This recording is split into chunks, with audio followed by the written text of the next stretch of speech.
Good morning, I'm Dave Christie with your LaRouche Organization Daily Update for Thursday, November 6th. So we clearly have an accelerating strategic crisis, namely around the actual nuclear warfare, exacerbated by Trump's recent statements on the United States resuming nuclear testing. We don't know exactly what the Trump administration or Donald Trump himself or those around him have as in terms of specifics on that. That is yet to be elaborated. However, we do have responses from the Russians that I will come to in a moment, partly from Putin's statements from a recent Security Council meeting, I believe from yesterday.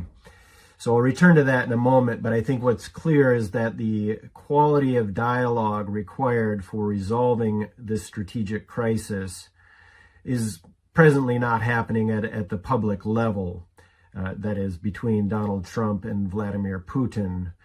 Now, 1963, during the Cuban Missile Crisis, we do know that there was a quality of dialogue between Nikita Khrushchev and John F. Kennedy. That much of that dialogue, of course, occurred behind the scenes, back channels and so forth. But as we now know from the releases of those that were, familiar with those discussions, certain things that came out have now come out, that both those leaders had a commitment to ensuring that nuclear warfare did not happen, but a sense of responsibility for humanity as a whole.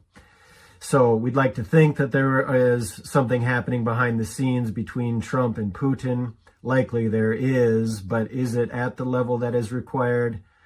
That's not clear, and certainly Trump's statements does not indicate the kind of thinking that is required to deal with this crisis. I will just say that while perhaps not at the level that is needed, the level and quality of dialogue that occurred yesterday between Helga Zepp-LaRouche of the Schiller Institute and Dmitry Polyansky, who is effectively number 2 for the Russian mission to the United Nations.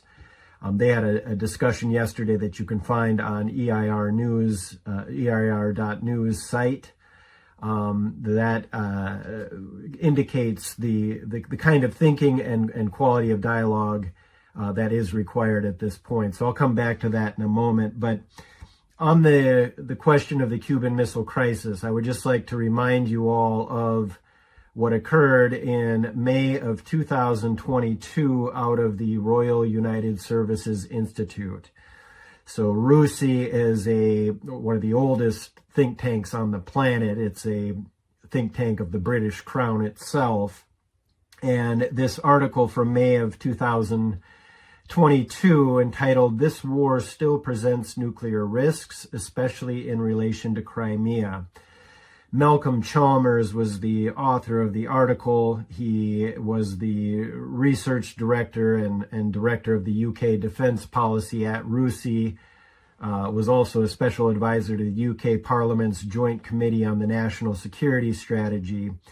But what he outlined, and I'm not going to go through the details of the specifics that was being proposed at that time, but effectively it was to create a confrontation around Crimea, different attempts for a counteroffensive by Ukraine.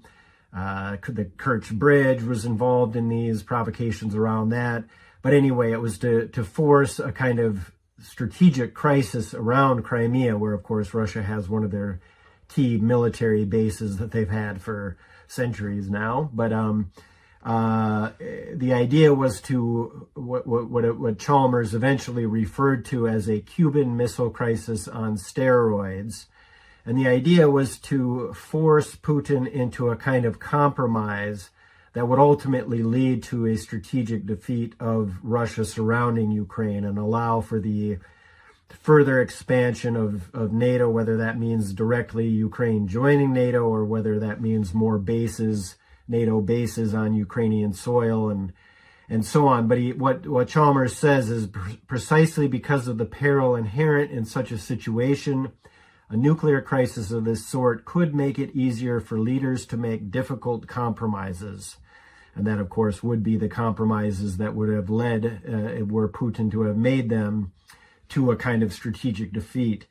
Now, I want to cover one other element, because I think this goes to the core of where we are at today around the strategic crisis that we have here. And this is, I'll read what he says here. He says, such an escalation would incur significant risk for Russia, not least from reciprocal alerting by the US, the UK, and France. It could also backfire politically, both within Russia itself and in terms of the key international partners, especially China and India, on whom it now relies.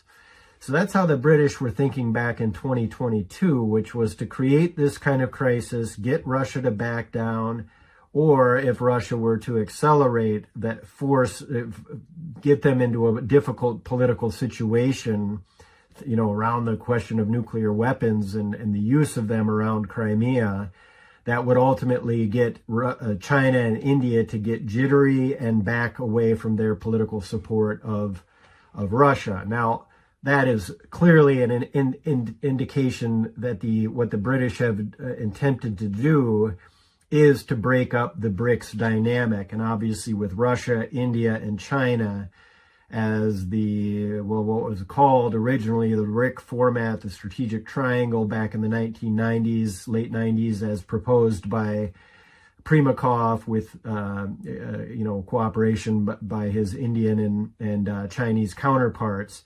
That, of course, was the core basis of the BRICS, which is indeed what the British intend to break up today as the ultimate threat to their global hegemony in terms of the financial situation, because, of course, the British Empire is nothing but the cartels and financial houses out of the city of London and their Wall Street lackeys, as well as Frankfurt and the other lackeys they have throughout NATO land.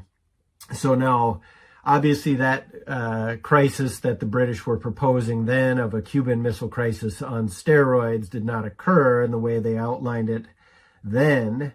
I don't think they've given up on that kind of proposal. But what we now see on the battlefields of the proxy war in Ukraine is that the Russians are making major advancements, regardless of whether Zelensky or the Ukrainians are acknowledging this. In fact, the Russians have made statements to the effect that Zelensky's in La La Land regarding the actual realities on the ground. And I just want to cite something briefly around the key city of Pokrovsk, which is many military analysts have described as a key logistics hub for Ukraine. And in effect, the Russian control of Pokrovsk would mean that the ability for for Ukraine to maintain any sort of further operations would be effectively over. And so I'm just going to cite what the commander of one of the regiments there involved in around Pokrovsk has just said. He says that they are continuing to advance. He says, I am confident that the city will be completely liberated within the next week. And goes on to say, our morale is high and we will accomplish our mission. So the fall of Pokrovsk could occur within the next week, according to this commander on the ground. And I would only just note that this was in a video that was released by the Russian Defense Ministry. So the fact that the Russian Defense Ministry is releasing this video indicates that it's not just simply a commander that understands this, but perhaps the leadership as a whole. Now, just coming back again to the nuclear danger crisis concerning Ukraine, I don't think that's been given up. And the Russian Foreign Intelligence Service, the SVR, has just put out a statement saying that the West is urging Kiev to commit a major act of sabotage at the Zaporizhia nuclear power plant.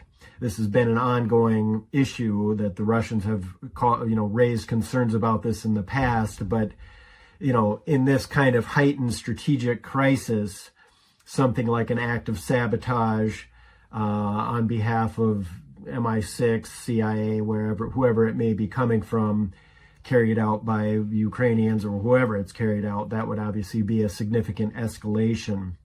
Now, the other part that I want to come back to relating to the Caribbean, just as the Cuban Missile Crisis, of course, was in that region of the world, is, of course, the situation around Venezuela. Now, people like Marco Rubio, they've got their own personal agendas. We, of course, have the oil fields of Venezuela that are attractive to, again, seize and use as assets to prop up the Casino Royale out of the city of London. Those are all, perhaps significant elements of whatever may occur around Venezuela. But I think what Colonel Douglas Macgregor said is to the point. This is about Russian, Chinese influence in the region. And that, of course, is not just simply Russian and Chinese influence. Consider Brazil as one of the key members of the BRICS, that this would, of course, be a massive destabilization for South America and for Brazil and any of the other nations, many of which are already interested or involved in becoming part of the BRICS dynamic. So I think that this is what we're looking at, and certainly in this kind of region is, indicative of what was the battleground during the Cold War that led to the Cuban Missile Crisis. Now, let me just come back to some of the elements around this whole issue of nuclear testing. Again, as we know, or we don't know what the Trump administration is planning. We had the Department of Energy coming out saying they're not going to do nuclear explosions, but and we had the firing of the ICBM and so forth. But let me just give you a sense of how the Russians are thinking about this. I'll start with one of the more fiery voices coming out of Russia. That is, of course, Dmitry Medvedev, the former president, former prime minister, and currently the deputy chair of the Security Council. He had a post on X where he said, "No one knows what Trump meant about nuclear testing." And then in parentheses, he probably doesn't himself. But he's the president of the United States, and the consequences of such words are inescapable. Russia will be forced to assess the expediency of conducting full-fledged nuclear tests itself. So you can see where these kind of provocations are going. And of course, Putin had a meeting with the Security Council. The nominal reason for that meeting, or the initial reason for that meeting, was to hear back from Mishustin, the prime minister who had just gone to China, met with representatives from China, including Xi Jinping himself. However, the first item on the agenda was how to respond to Trump's statements about the beginning of nuclear testing. And so from Belousov, the defense minister, he pointed to the U.S. withdrawal from some of the recent treaties, the creation of the INF Treaty, the Intermediate Nuclear Forces Treaty. He said that he also called attention to the Golden Dome, the forced modernization of the nuclear arsenal, and the whole Dark Eagle hypersonic plans, which who knows if that'll even happen. But anyway, and then he said that there was a failure of Russian diplomats to get clarification on what Trump was actually saying on this, and therefore meant that Russia must prepare the basis for conducting its own nuclear testing. Gerasimov, the chief of the Russian armed forces, he also cited that there's been no response on Putin's proposal for extending the START treaty, which is set to expire in February 2026.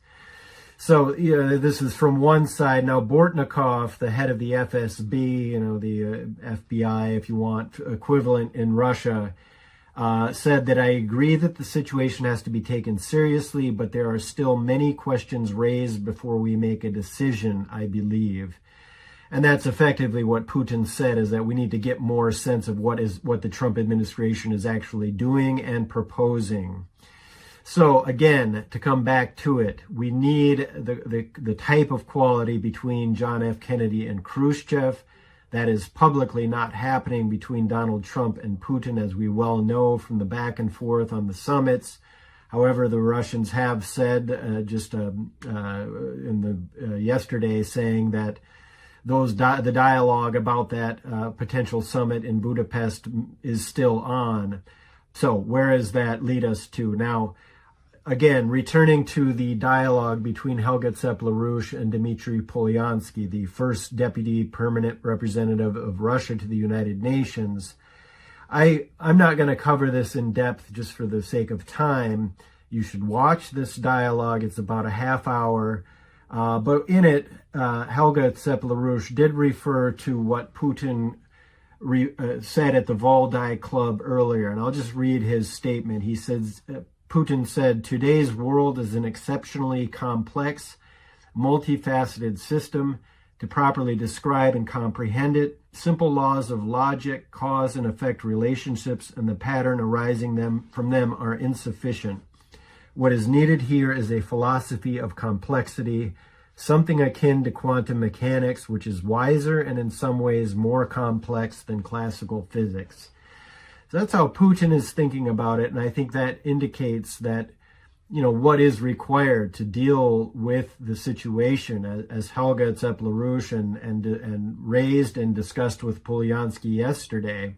It's the quality of thinking of Nicholas of Cusa, the coincidence of opposites, to get out of the trap of the binary choices that we had during the Cold War, or the binary choices that are often presented in the geopolitical situation, is to rise to the higher level. And so now, just lastly, there's reports, because all of this is fueled by the collapse of the transatlantic system.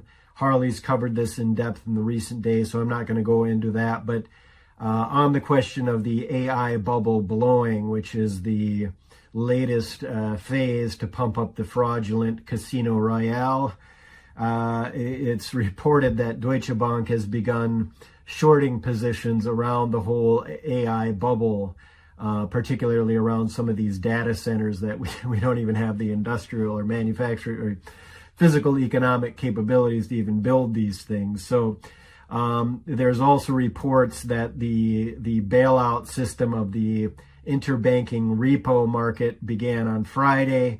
So it's the same old tactics. It's not going to work. The system is dead, as Lyndon LaRouche announced in 2007.